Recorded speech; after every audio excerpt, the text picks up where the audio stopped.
तो प्रभु श्री राम जी के पिता का नाम था दशरथ, दशरथ के पिता का नाम था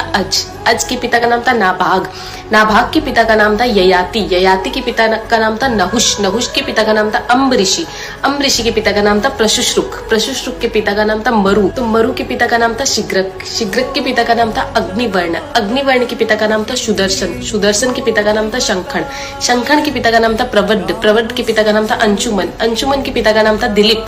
दिलीप के पिता का नाम था भागीरथ, ये वही भागीरथ है जो गंगा को पृथ्वी पर लेके आए थे, जिसको भागीरथी के नाम से भी जाना जाता है। राजा भागीरथ के पिता का नाम था कुकुस्थ, कुकुस्थ के पिता का नाम था रघु, ये रघु वही राजा है जिनके नाम पर ये रघुकुल पड़ा, क्योंकि ये बहुत ही पराक्रमी और तेजस्वी राजा थे। आज भी कहा जाता है कि रघुकुल रीत सदा चली आई, प्राण जाए पर वचन न जाए। तो राजा रघु के पिता का नाम था राजा असमंज, राजा असमंज के पिता का नाम था राजा सगर, राजा सगर के पिता का नाम था राजा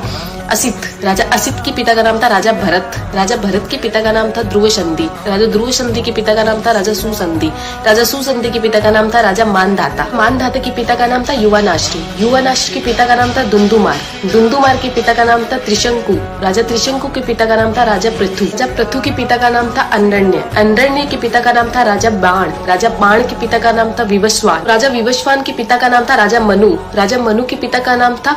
इक्ष्वाकु, इक्ष्वाकु के पिता का नाम था राजा कुक्षी, राजा कुक्षी के पिता का नाम था राजा विकुक्षी, राजा विकुक्षी के पिता का नाम था राजा कश्यप, राजा कश्यप के पिता का नाम था राजा मरीचि, राजा मरीचि के पिता का नाम था ब्रह्मा जी। तो इस हिसाब से हमारे प्रभु श्री राम जी ब्रह्मा जी की 39वीं पीढ़ी है, 39th। तो ज्यादा से ज्यादा ये वीडियो शेयर कीजिए, क्योंकि आने वाला इतिहास ये नहीं बोलना चाहिए कि सनातनियों को मुगलों का इतिहास तो पता था और खुद का इतिहास नहीं पता था। तो ज्यादा से ज्यादा इस वीडियो को शेयर कीजिए। जय श्री राम।